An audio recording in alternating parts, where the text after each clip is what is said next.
the nose true first part of the respiratory tract. And sleep apnea, by definition, is obstruction of the upper airway. So I think that failure to examine it is virtually negligent. And I would strongly advise people to actually push, from an ENT point of view, into the emerging area of obstructive sleep apnea in the UK. There are many reasons, as Ram was alluding, there's a speciality we are seeing that's not too serious. It's not achy ears. Why not do that all in the community? Sleep apnea is a different game. It's a serious condition, it kills people. It's nice TSS, so there's full funding on the NHS from it.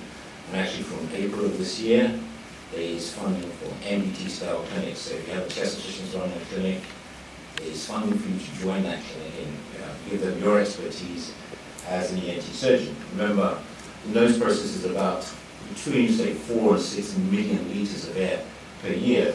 So it's a very fancy air condition.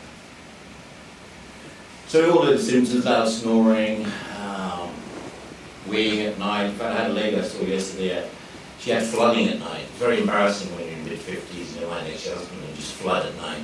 Classic sleep apnea. I gave her CPAP and it stopped overnight. Early morning headaches, fatigue, memory impairment. If you don't sleep well, the wife's not sleeping well, you both get a in the morning, Or if you're in separate rooms, that's even worse in a relationship. For those of you who are married, having a different room from your wife is not a good plan. I've had patients who the choice was given to them, either you see a stroke or you go and see the lawyers. Car accidents, huge implications of car accidents in the UK. Depression, if you're tired all day, all night, it's not surprising you're depressed. I get referrals from psychiatrists. We've tried all medications, it's not working. The quality of life is in its boots. There's so many associated diseases, particularly with obesity.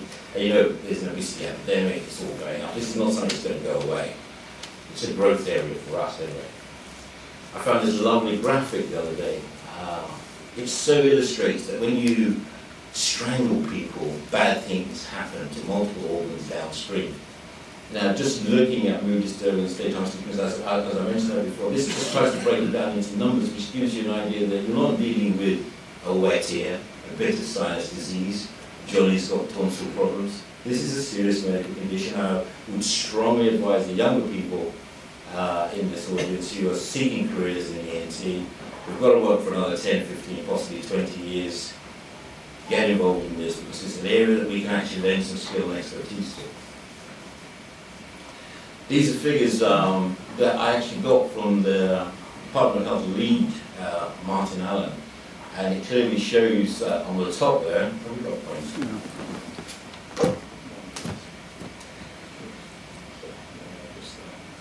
Now, if you look at this, you can clearly see that untreated OSA is fatal.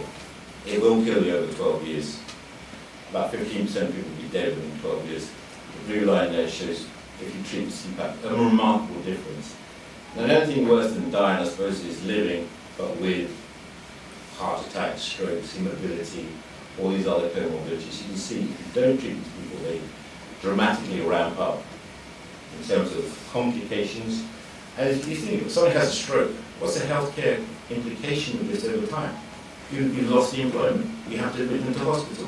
What about social services? What if they don't have family around them? These are all significant costs.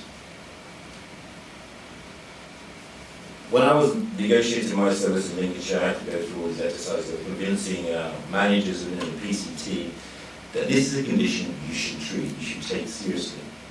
Nobody would say that you wouldn't treat Parkinson's or narcolepsy, so why not treat sleep apnea? Historically, from a funding point of view, sleep apnea was what's considered to be a low priority procedure. That means that if there's any money left in the kitty, they'll pay for it.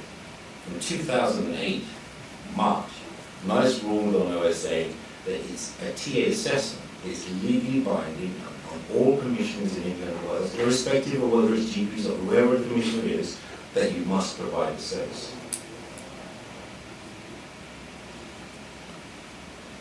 Everybody talks about saving money. If you treat sleep apnea, you will save about 50% over the next 2 years in healthcare costs. They keep on coming into cardiology with a heart attack. go back out again without CPAP, they'll be back in next week.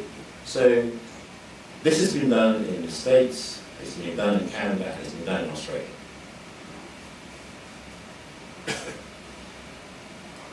Forget the at-birth questionnaire, it's out of date. Myself and Ram are both on the working group, and we had some interesting interactions with Epworth, and famous names even eventually did bow to the fact that actually Epworth was out of date now. The stop band was actually designed by anaesthetists in America. It's a rapid way of assessing people prior to surgery. It's a very well validated questionnaire. You can easily apply it yourself.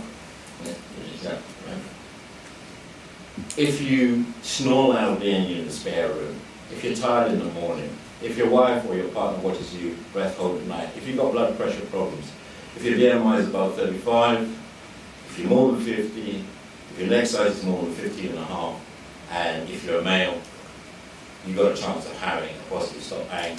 In excess of 3 starts giving you the chance of having an elevated AHI above 5 of about 95%. So it's a very good screening tool, very sensitive and very specific. So we talk about different things we look at. Often we talk about AHI. So AHI is the apnea-hyperapnea index, and it's a combination of how many times you breath hold for at least 10 seconds in combination with the number of times that you actually shallow breathe, less than 50% of your normal volume per year. Add the two together and it gives you your AHI. Normal is less than 5, mild I would say is 5 to 15, moderate 15 to 30, severe is 30 plus. You also have the oxygen desaturation index, which is the number of times your oxygen in your blood goes down by at least 4%. Normal is 5. And RDI, it's more of an American term, but it is respiratory disturbance index. It's basically your AHI, but as well as the number of times you have arousals. Now you can see in this particular patient, you can see the oxygen saturation here, profound desaturations. These tend to happen in REM sleep. So you can see these cycles are always in REM because it's very chaotic. And we also look at body position, decibel count with snoring, and we look at their sleep architecture, how much time they spend light, deep, and REM sleep. One of the things I've found is that snoring is considered to be a joke. Sleep apnea is not. I can't just look at a patient and know where are you in this spectrum. And we've got this interesting group of people with upper airway resistance syndrome where they don't desaturate, but their respiratory disturbance index is high. And it's when they start migrating towards the severe end, they start desaturating. So you can get somebody, myself and Professor Dillon, I've seen a number of younger people in their 20s, absolutely fatigued, snoring loudly in the spare room, but in their 20s. They don't have sleep apnea, they have upper airway resistance syndrome, which responds well to CPAP therapy.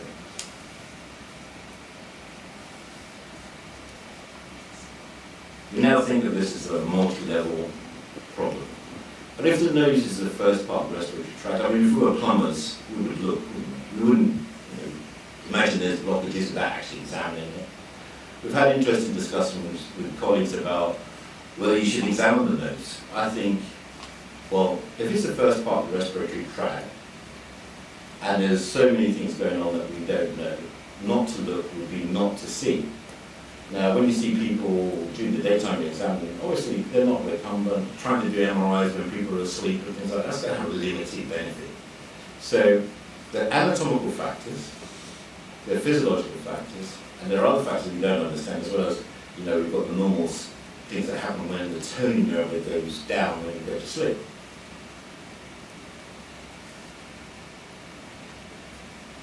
Now, I was just surfing the other day, I came across this thing, which is very nice, and it's a good paper about looking at computerized flow dynamics. The nose is a tube subject to flow dynamics, but it's a complicated tube because it can change by the hour. You can change your nasal function, you can change as you go from one room into another. If you're allergic to things, somebody sprays perfume on you, or you sniff it, your nose can respond almost instantly. So, we used to believe in rhinometry and all these other things, but I think they're a bit of a waste of time. They looked at airflow dynamics in the airway and actually looked at how things heated up when the resistance changed. They came up with this lovely graphic. which shows the different types of flow you can have, and when you convert laminar flow to turbulent flow. But the main thing is understanding nasal physiology. If it goes wrong in the nose, there must be downstream effects in the pharynx, nasopharynx, and tongue base. We always look at myelopathy. I was wondering, well, if you've got a little vortex going on at the back of the palate here, over time, surely that would be like having a Dyson at the back of your throat. It just sucks everything in. So things do get floppier with time. And when you see people coming in with a myelopathy grade 4, there's often almost a foreskin-like appearance to the uvula. It's actually quite, if you see that, it's a very good sign of a bad snorer. And I think it's because all the turbulent flow at the back of the nasopharynx sucks everything in, and then the whole airway collapses.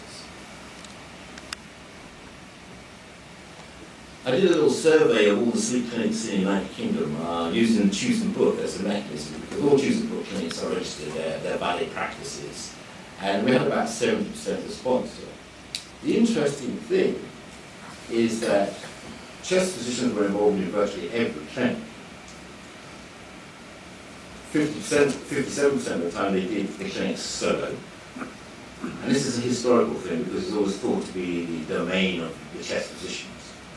But a third already incorporate ENT. So we're already in there, but we're just not, up to speed with the chest physicians. And anesthetics do run in combination with other specialisms. But there's a whole role for MDT-style approaches to this. And we don't know lots of things here. So if you don't know lots of things, then why don't you get some clever people together, working together to see, if they're right. We asked them, how many times do you examine the airway, the upper airway? 77% of the time they said they did, but only 20% use a flexible scope. I would challenge you to look at a nasopharynx with a headlight. It's very hard, I can't do it. Half of them roughly thought they should examine the anterior nose, and nearly all of them thought, well, yes, you should examine the oral cavity as well. We had an interesting bun fight with the chest physicians.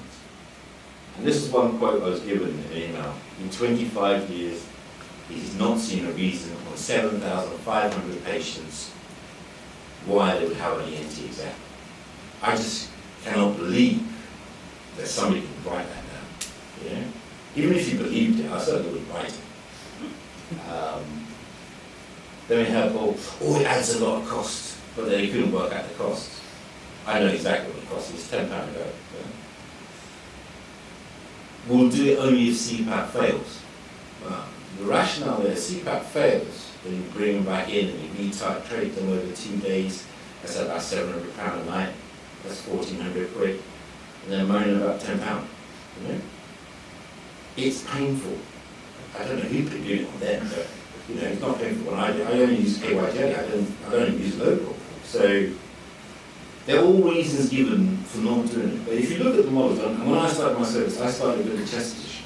He's a medical director and he was on chest physician. We did the clinics together, much like Haitian does his allergic rhinitis asthma clinics with a professor. This works well. Actually, your closest ally is actually a good chest physician, or possibly Max Fax, but I find chest physicians quite easy to talk to. We've all seen this. Bed septum. How's that not going to change your airflow dynamics in your nose? It must do. You can do all the fancy tests in the world, but I'm sure that does. Nasal polyps. If it's occluding the nostril, of course it's going to cause increased, negative pressure in the airway, which will collapse it down, and that will probably cause problems with even you have a CPAP being given to you. If you want to give people CPAP, you've got polyps in the nose like that, it would be sensible to actually treat the polyps. How can you treat the polyps if you don't look?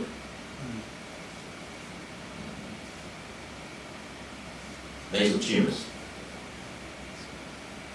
infection, large adenoids, inflammatory conditions. Every now and again you get a persistent-based tumour. To be fair, I only had 2 in 6 years.